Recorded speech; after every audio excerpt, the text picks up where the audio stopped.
Actually, over 42,000 people, they lost their jobs in the game industry since 2022. Project getting cancelled, studios getting closed, and what the hell? Like, what is really happening here? And before you just write it in the comments, I would say no, it's not because of AI.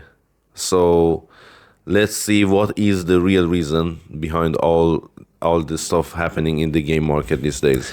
Hello, it's me Hassan. Welcome to this video.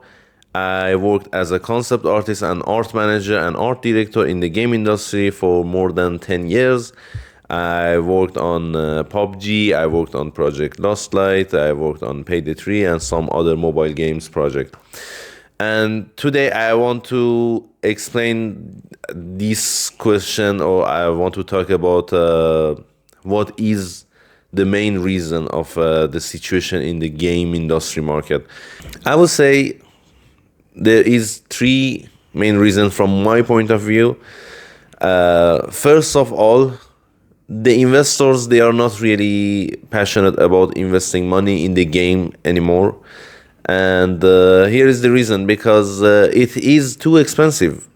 If you compare Ubisoft with like a app company like Tinder, Tinder, they have about 1,000 employees, and they yearly or annual revenue is about like $2 billion. So they've been making $2 billion per year. And the Ubisoft, they have about 20,000 employees, and they will earning about $2 billion every year. And the second reason is the difficulty. It is really difficult to making a new game.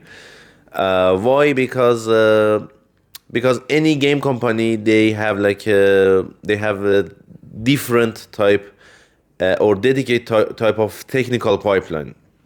You know, for example, if you want to making a new app, they are kind of similar type of UI design, similar type of network design, how the backend working, you know.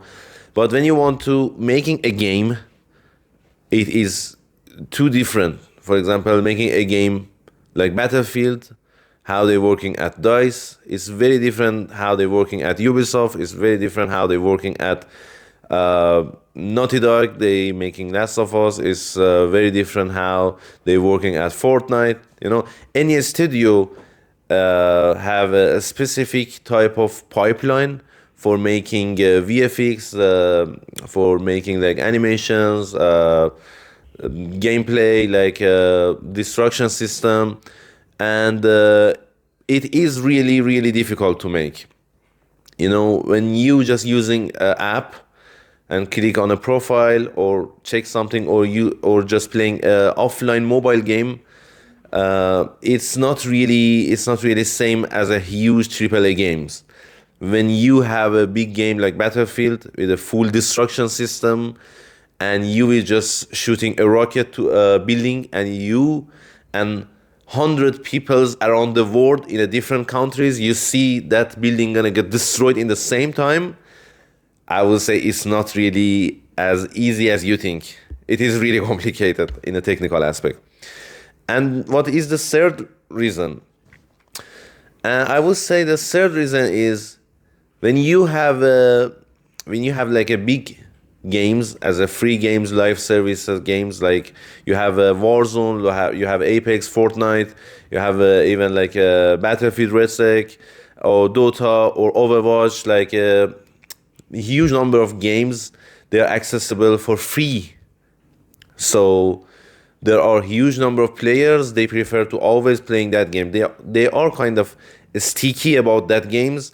Like I would say only 24 to 35% of the players, they really spending time and money to just take a look at the other game project, or just buying new games to see how they're gonna like it or not. So you have some companies, some big companies, they have really huge amount of extra money. They already just earned that money in selling games for like 10 years, 20 years. So they will make games, cool games, big, huge games, live service games, and they will give you access for free. So if you are a new game studio, how you're gonna just doing the competition, you know?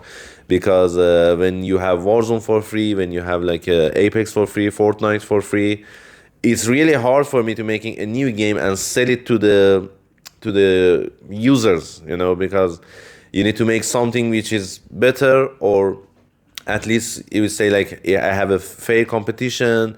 Oh, you see, we have this feature, that type of gameplay features, or it's a really cool game. So, but you should pay like $39, like $59. I would say no. I have like Apex, I have Warzone for free. I can play Dota, I can play Overwatch for free.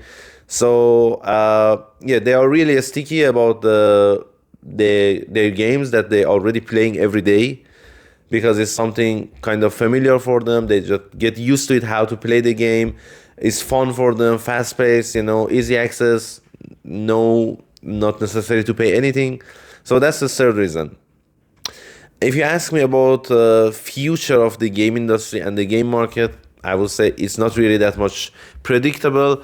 But I would say the opposite way of other people thinking. I think AI will make the or turn the progress of making games a bit cheaper, and even maybe it could be advantage point, kind of advantage point for the game industry to be able to make some progress or some stuff cheaper and still surviving.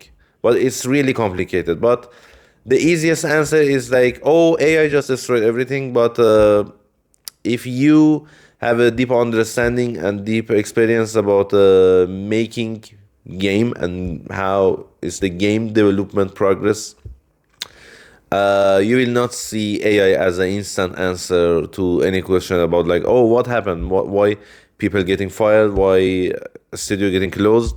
I would say no, it's not about AI.